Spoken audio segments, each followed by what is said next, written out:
السلام علیکم ورحمۃ اللہ وبرکاتہ. ناظرین، آج پنجاب کے شہر جڑاوالا میں ایک بہت افسوسناک واقعہ ہوا ہے کہ اطلاعات کے مطابق پتہ چلا کہ آج فجر کے بعد مسیحی برادری کا ایک نوجوان تھا جس نے ایک بینر پوسٹر تیار کیا اور پوسٹر کے اوپر کچھ نازیبا الفاظ لکھے تھے کہ اس نے مسلمانوں کو مخاطب کر کے کہا کہ مسلمان جو ہے وہ ظالم ہے، یہ کافر ہیں، ان کا دین جھوٹا ہے، ان کا قرآن جھوٹا ہے، اور ساتھ اپنی جو ہے وہ تصاویر چسپا کر دی.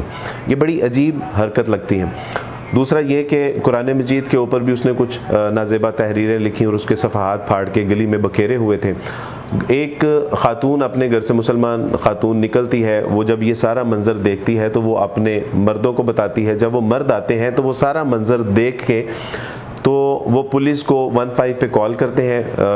ان کی طرف سے جو ہے وہ کوئی فوری ایکشن نہیں لیا جاتا. پھر ایس ایچ او کے گھر جایا جاتا ہے باقاعدہ. ایس ایچ او جب وقوع کا سارا مشاہدہ کر کے جاتے ہیں تو اس کے 2 گھنٹے بعد وہ واپس آتے ہیں. جب وہ 2 گھنٹے بعد واپس آتے ہیں تو تب تک ملزمان جو ہے وہ سارے بھاگ چکے ہوتے ہیں اور اس کے بعد اہل علاقہ اشتعال میں آ جاتے ہیں. تھانے کا بھی جو ہے وہ انہوں نے گھیراؤ کیا. اس کے بعد پتہ چلا کہ انہی 2 گھنٹوں کے دوران مسیحی آبادیاں بھی خالی کروا لی گئیں اور اس کے بعد مسلمانوں کو جو کہ اس وقت شدید غم و غصے میں تھے ان کو چھوڑ دیا گیا.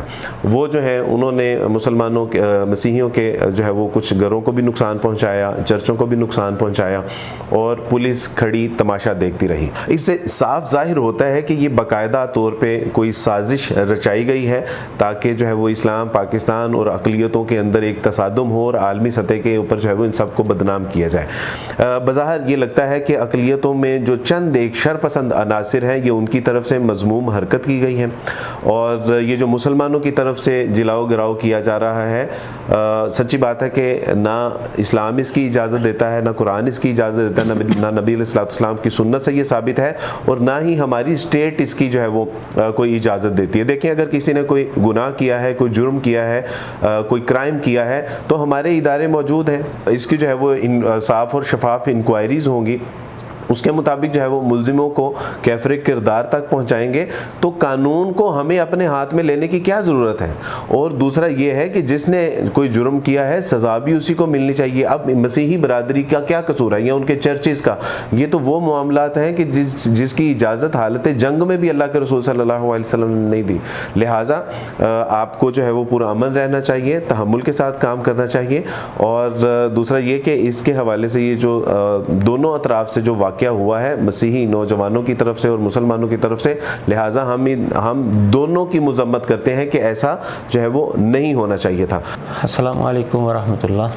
بسم اللہ والصلاۃ والسلام علی رسول اللہ. اس میں تو کوئی دو رائے نہیں ہے کہ کسی بھی انسان کے اوپر ظلم کرنا یہ بہت بڑا گناہ ہے. لیکن دوسری طرف بھی یہ بات دیکھنے والی ہے کہ کوئی انسان کسی کے مذہبی جذبات کو مجروح کر رہا ہے اور ادارے جو ہے وہ تماشا دیکھ رہے ہیں اور کوئی کارروائی نہیں کر رہے، تو اس کے نتیجے میں پھر ظاہر ہے انتشار پھیلتا ہے جو ہم دیکھ رہے ہیں. اسلام نے جو ہماری رہنمائی کی ہے وہ یہ ہے کہ جو مجرم ثابت ہو جاتا ہے صرف سزا اس کو دی جاتی ہے، نہ اس کے جرم کی سزا اس کے گھر والوں کو دی جا سکتی ہے، نہ اس کی آل اولاد کو دی جا سکتی ہے، نہ اس کے اہل خاندان کو، اور نہ ہی اس کے علاقے والوں کو.